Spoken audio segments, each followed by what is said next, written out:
Olá a todos, sejam bem-vindos a mais um episódio da série sobre a minha cirurgia.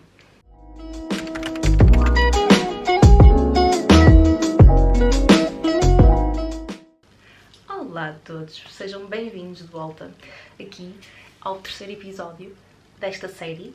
Para quem não viu o primeiro e o segundo e caiu aqui de paraquedas, aconselho a irem ver o primeiro e o segundo, apesar de não precisarem de os ver para entender este ponto aqui. São tudo episódios distintos, que se completam num todo, em que eu basicamente no primeiro episódio conto o porquê e o motivo que me levou a fazer a cirurgia. No segundo episódio conto os valores que me deram da cirurgia. E neste terceiro episódio eu vou-vos falar da semana, ou seja, do pré-operatório, da operação em si e do pós-operatório. Portanto, vamos lá. Então, do momento em que eu decido fazer a cirurgia até ao momento em que a marco, passam-se mais ou menos 2 meses. Eu já não me lembro em que mês, é que estava quando marquei. Setembro, outubro, novembro, eu acho que foi em outubro que eu decidi. Já não me lembro o que é que disse no outro vídeo, pronto, mas é esse o mês. E eu marquei a cirurgia para dia 18 de janeiro.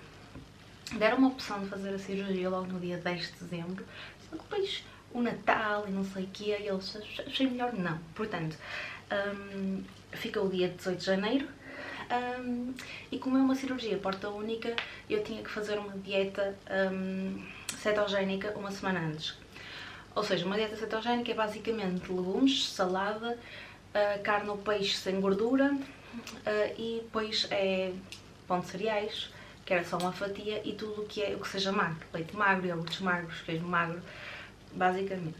Uma coisa que não me foi retirada e que eu agradeço muito foi a Coca-Cola zero, se bem que uma semana depois eu já não podia beber, não é? Depois da cirurgia eu não pude beber isso, não posso ainda beber isso. Como foi só uma semana, foi muito fácil de manter o foco e era uma dieta que me levava ao intuito. Esse intuito era a cirurgia, ou seja, havia algo maior para eu estar a fazer aquela dieta. Portanto, não foi algo que me custasse, não me custou. Foi super tranquilo de a fazer, super... Gente, eu podia continuar a fazer aquela dieta, apesar de ser uma dieta restrita, não é? Porque são tirados os hidratos e pode ser muito boa para como é que eu ia dizer? Pode ser muito boa para uma perda muito rápida em muito pouco tempo, mas não é uma dieta boa quando prolongada, ou seja, torna-se insustentável para a pessoa que a está a fazer. Portanto, como foi só uma semana, foi super tranquilo. Eu só me tinha pesado, a última vez que eu me pesei foi quando fui fazer a consulta de nutrição, que foi quando ele me passou a dieta, esta dieta cetogénica, e passou-me também a dieta líquida do pós-cirúrgico. E quando eu me pesei, eu pesava 120 kg e depois, no fim dessa semana, eu não me pesei. Eu decidi que não me ia pesar no fim dessa semana porque eu não estava ou seja, eu estava com medo de chegar ao hospital e me mandarem pesar, o que não aconteceu, portanto eu fiquei feliz. Mas eu também não me queria estar a pesar em casa porque não queria estar com aquele pensamento de eu devia ter perdido mais, não perdi, porque é que eu... Estão a entender? Ou seja, tudo uma bola de neve, então eu preferi não pesar e ver o que é que eles me iam dizer no hospital. Não me disseram nada, não me mandaram pesar, portanto tudo tranquilo. Era mais, eu acho que a dieta foi mais para limpar o organismo e preparar o corpo para a dieta que segui. No dia da cirurgia, gente, meu Deus, não estava nervosa, ou melhor, no dia antes, até o dia antes eu não estava nervosa. No dia de manhã eu não estava nervosa, eu tinha que estar no hospital na Ordem de São Francisco ao meio-dia. Não estava nervosa, no momento em que eu entro no hospital, gente, eu não sei o que é que baixou em mim, mas baixou em mim qualquer coisa que me fez... Eu não estava a entender o que é que estava a passar comigo. Eu quando cheguei ao hospital tratei da documentação toda, mandaram-me para o quarto. Cheguei ao quarto, foi lá uma enfermeira falar comigo, dizer o que é que eu tinha que fazer, que eu tinha que tomar banho com aquela esponja, que eu tinha que vestir as meias de compressão. Meias de compressão eu vou deixar aqui uma imagem do que são, que é muito difícil de as calçar, vestir, whatever. Mas pronto, e neste momento em que eu chego ao quarto, eu deparo-me com... Eu já estava a começar a sentir uma ansiedadezinha, mal entrei no hospital, mas quando chego ao quarto é quando se dá aquele boom e eu começo a sentir-me muito ansiosa. Fui tomar banho, quando começo a vestir as meias e vejo que aquilo não está a subir, que aquilo não está a correr bem, que não estou a conseguir, começo a entrar em stress. A minha mãe ajudou-me, mas no momento a seguir eu estava a chorar. Eu só disse à minha mãe: o que é que eu estou aqui a fazer? Eu quero me ir embora, eu não quero fazer isto. Ou seja, eu tive toda... Eu comecei a ganhar uma pressão tal em mim e uma ansiedade tão grande que eu acho que eu nunca me tinha sentido assim, nunca, em momento algum da minha vida. Eu acho que nem quando fui defender o meu mestrado me senti assim. Foi mesmo uma coisa muito nova. Eu tremia por todos os lados, eu só queria desaparecer dali, eu estava arrependida. Apesar de, eu acho que também me dei a liberdade a sentir assim porque sabia que eu não podia ir embora e não podia não é, abandonar aquilo assim naquele momento. E pronto, nisto eu tive sempre assim. A anestesista veio pôr o catéter na mão, a anestesista não, a enfermeira veio pôr o catéter na mão, não é, por causa dos medicamentos e não sei o quê. Eu fiquei, quando estava muito nervosa, só me apetecia chorar.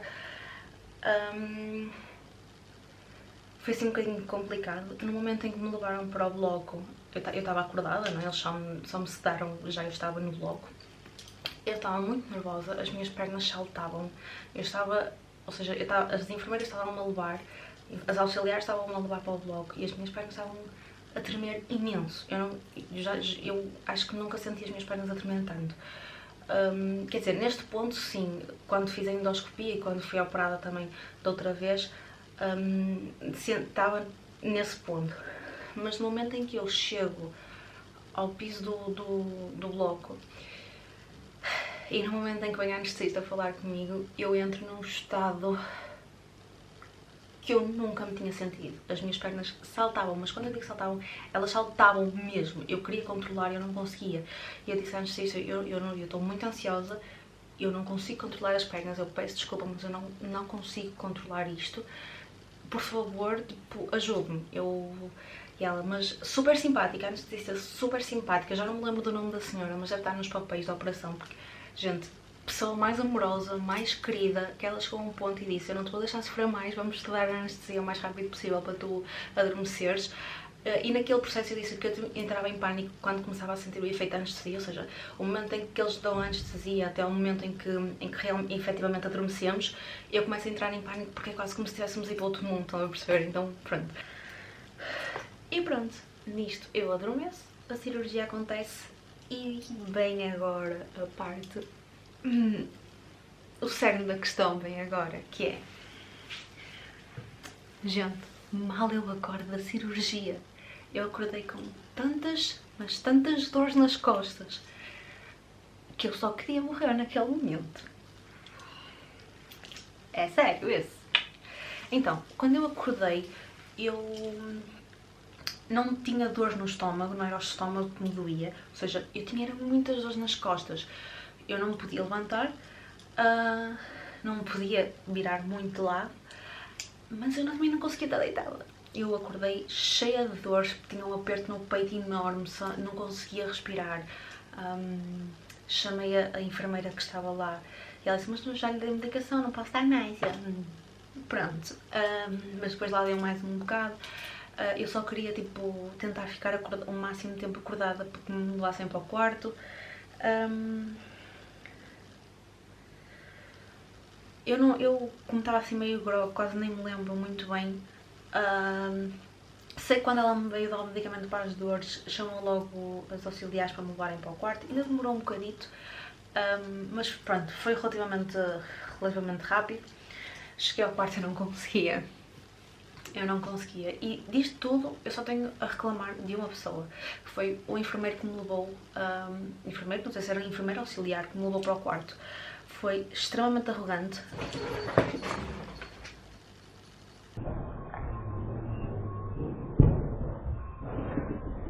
Desculpe, foram os meus gatos. Pronto, ele foi extremamente arrogante, extremamente insensível. Noah! Noah! Foi extremamente arrogante, extremamente insensível. Eu só queria que ele se fosse embora. O qual é que ele só me foi lá deixar e depois foi-se embora. Mas pronto, durante este tempo eu fui tomando medicação, dormindo, queixando, eu estava completamente grogue. Eu cheguei ao quarto e aquele relaxar já está no quarto fez-me começar outra vez a sentir a anestesia e a querer adormecer. E pronto, foi basicamente isso, as dores eram imensas. Basicamente eu cheguei ao quarto, eram 5 horas da tarde,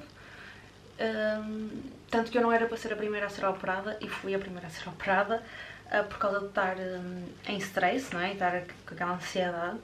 Cheguei ao quarto às 5 da tarde e só às 9 da noite é que as dores começaram a aliviar. Depois disto deram mais e eu não podia comer nem beber nada, a única coisa que eu podia era tipo beber, era molhar os lábios, não podia fazer mais nada, ou então podia pôr água na boca e deitar fora.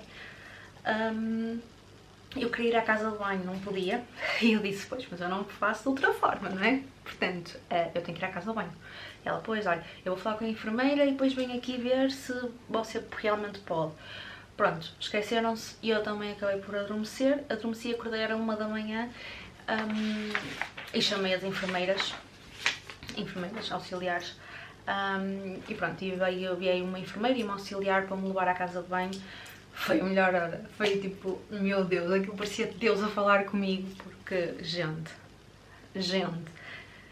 a coisa de me levantar, apesar de eu me estar a sentir um bocadinho tonta, aliviou e muito as dores nas costas. Portanto, foi... Já voltei para a cama, já estava diferente, já estava mais relaxada, e também a medicação que me estavam a dar começava a fazer efeito, ou seja, já tinha começado a fazer, não é? Para eu adormecer até 1 da manhã. O que eu quero dizer é que durante todo este processo a minha mãe foi comigo. Quando vocês fazem a cirurgia com a CIM paga a estadia a um acompanhante. Neste caso foi a minha mãe. Só não paga as refeições temos que ser nós a pagar, as refeições do acompanhante. Se bem que eu devo pagar, eu devo ter pago uma refeição por aquilo que eu comi e no entanto eu só vi uma chavedinha de café. De café que não era café. Que é isso que eu vou dizer agora, que foi no dia a seguir de manhã, ou seja, no dia 19, foi quando eu pude comer alguma coisa e a única coisa que me deram foi chá. Me deram um chá, uma chávena de café, mas com chá. Eu vou deixar aqui as fotografias, eu não sei se as tenho, se tenho todas exatamente como foram, mas eu vou deixar aqui, só para vos mostrar, ou seja, vinha uma chávena de café, mas com chá, e não podia ser chá preto, porque quem é operado ao estômago não pode tomar chá preto ou nada com cafeína, e então, pronto. E depois vinha com uma colher de café também, em que tinha que ser assim, beber o chá naquele bocadinho, naquela colherzinha, e ir bebendo, ir tomando, ir devagar, muito devagar, para ver como é que o estômago reagia a ter líquido dentro dele. Pronto, isto aconteceu. Depois, à hora do almoço, trouxeram um caldo, que eu vou deixar aqui na fotografia, ou seja, era sopa, mas era a sopa coada, estão a ver? Ou seja, nem era relada, era só mesmo o caldo de cozer os legumes, da mesma forma, ou seja, tinha que comer com uma colher. Fui comendo e foi correndo minimamente bem, nunca... Ou seja, eu acho que o que sentia mais era entre as refeições, que eu acabava por me sentir enjoada, acabava por sentir muita vontade de vomitar. Nunca vomitei, mas é muito normal que isso aconteça, mas a mim nunca me aconteceu de vomitar. Eu já de mim sou muito difícil de vomitar, ou seja, sempre foi... eu tinha muita vontade de vomitar, vinha alguém, dava medicação para os enjoos, ia-se embora e aquilo acabava por amenizar. Depois, ao lanche, deram-me outra vez chá, outra vez a chávenazinha com a colher. À noite voltei a tomar caldo e eu nem bebia aquilo tudo. Depois eram 9 da noite e trouxeram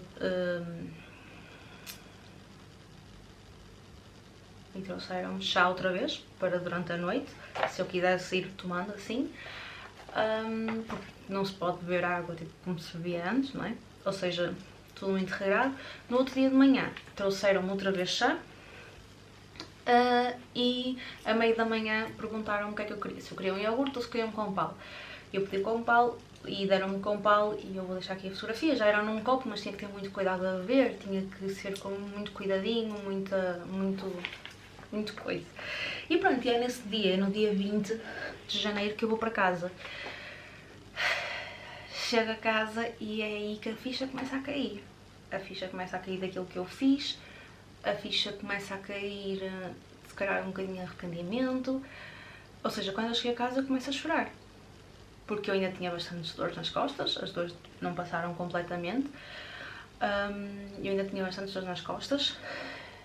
Eu tinha muito medo de comer alguma coisa, neste caso tudo que fosse líquidos, que era aquilo que eu podia comer de líquidos, eu tinha muito medo de comer. Então quando cheguei a casa desabei, comecei a chorar, a se estressar, a entrar em estado de ansiedade outra vez, que foi uma coisa que não foi boa. A minha mãe tentou sempre estar ali ao meu lado, tentar mexer-me com a cabeça, não é? Dizer, não pensa assim, as coisas não são bem assim, ou seja, enquanto eu era muito negativa, a minha mãe tentava pôr ali um bocadinho algo positivo, não é? E tentar-me levar para a razão, não é? Porque eu estava...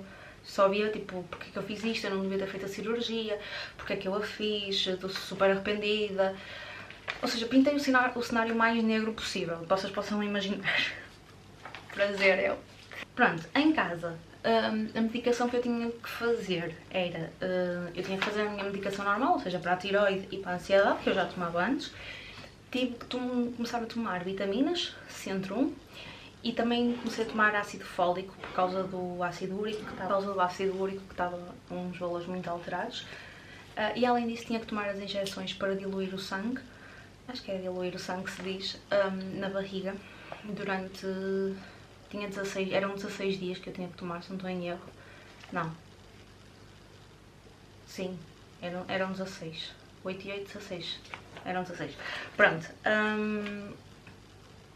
E é isso.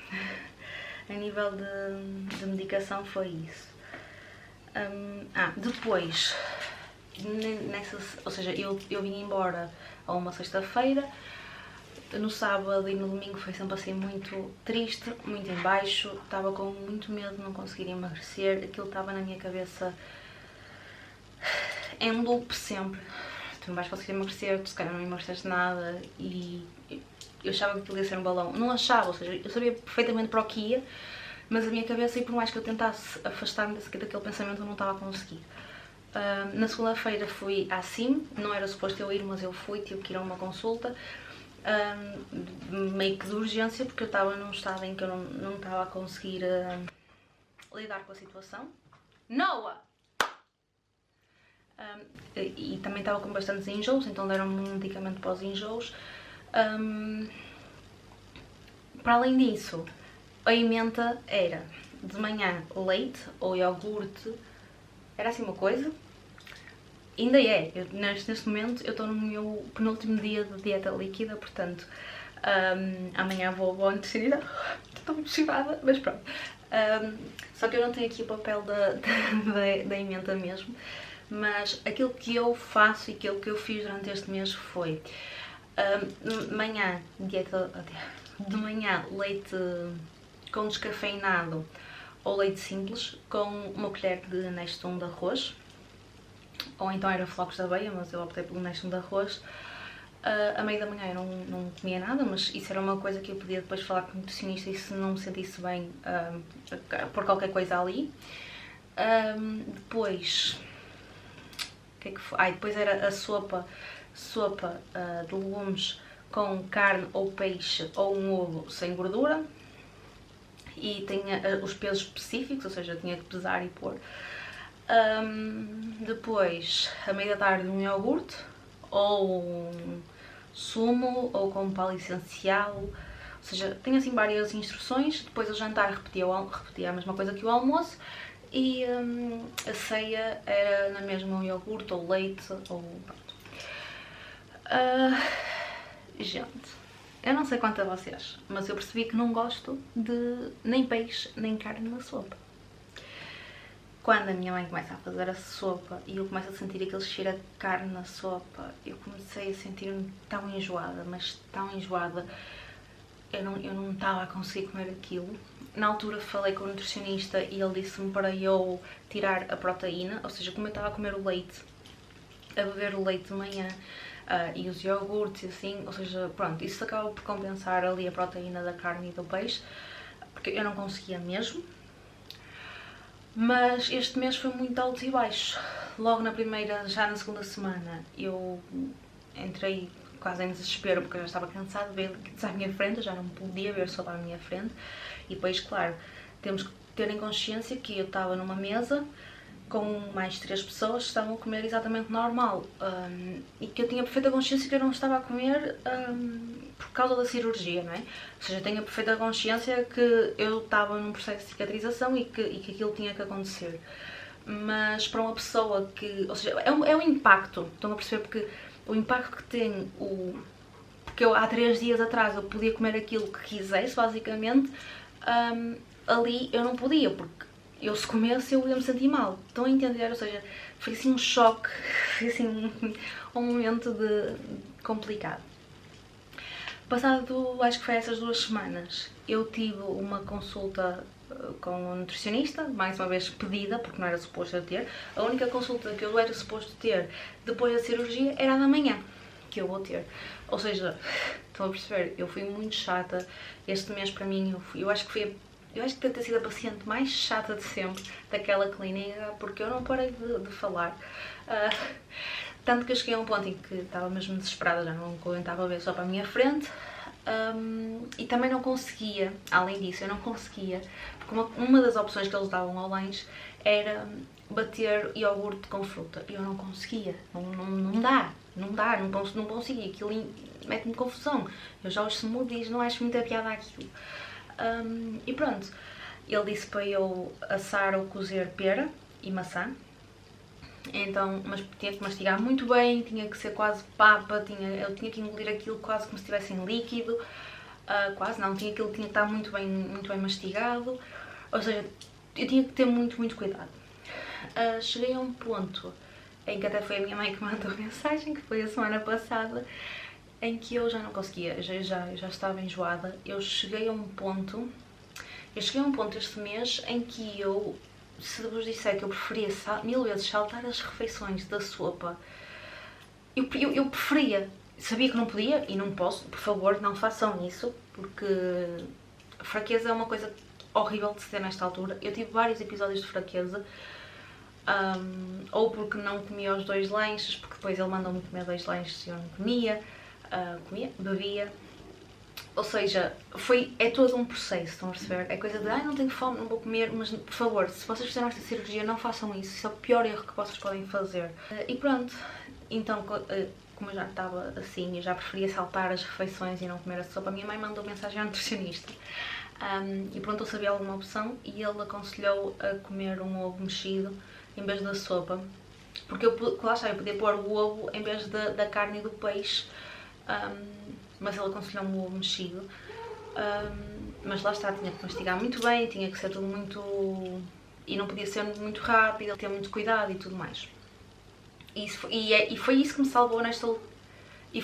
salvou nesta última semana deste mês de dieta líquida, porque eu estava a dar em maluca. Mas atenção, eu continuei a comer sopa ao almoço, ou seja, eu ao almoço comia a sopa, só os legumes, sem a proteína, aquilo que ele tinha dito no início, e só à noite é que eu como o ovo em vez da sopa. Eu decidi, em vez de comer ovo, comer sopa ovo. Pronto. Foi assim um mês muito complicado, porque eu tinha muito medo de fazer alguma coisa mal, eu tinha muito medo de dar um passo em falso.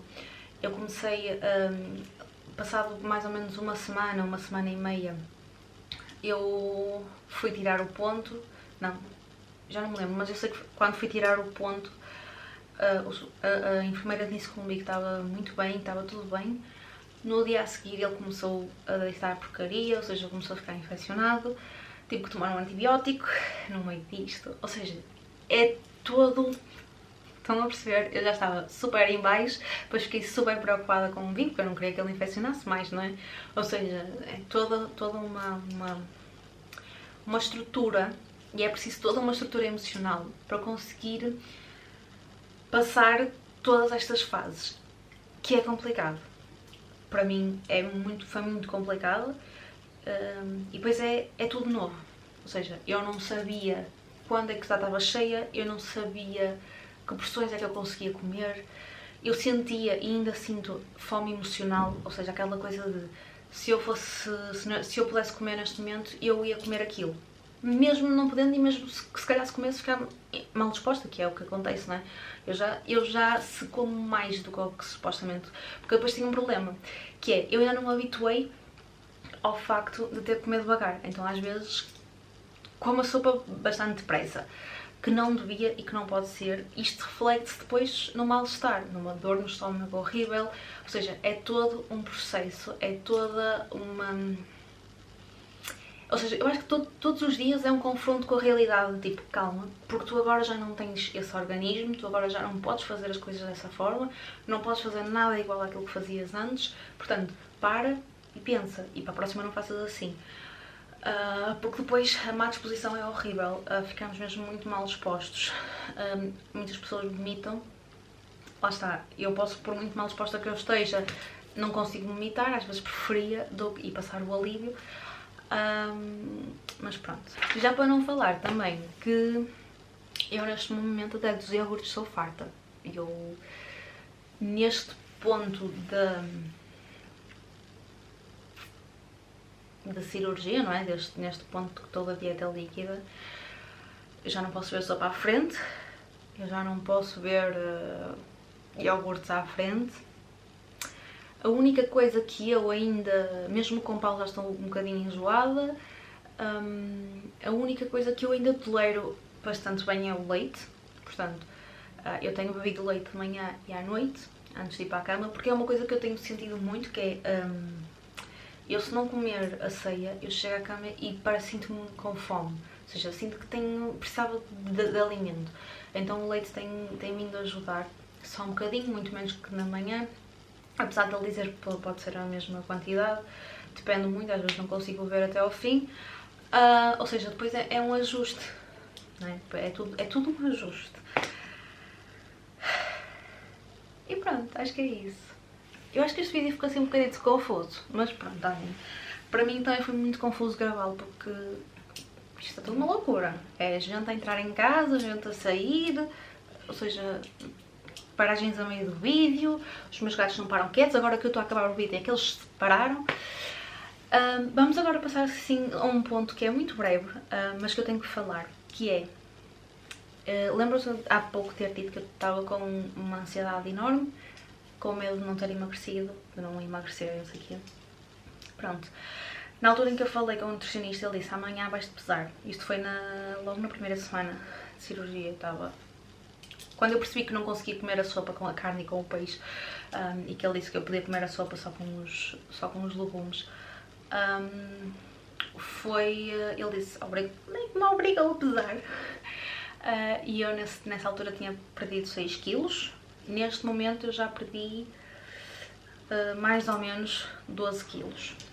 Isto, apesar de em casa, ou seja, comparando, eu não pesei quando tinha 120 kg em casa, o que devia ter feito para agora conseguir comparar, mas só amanhã é que eu vou ter a certeza absoluta do peso que perdi. Sinto que já perdi volume, isso é certo, mas ainda vai demorar muito até eu me sentir bem com o meu corpo. Neste momento olho para o espelho e penso que tenho que emagrecer mais, e é todo um trabalho interior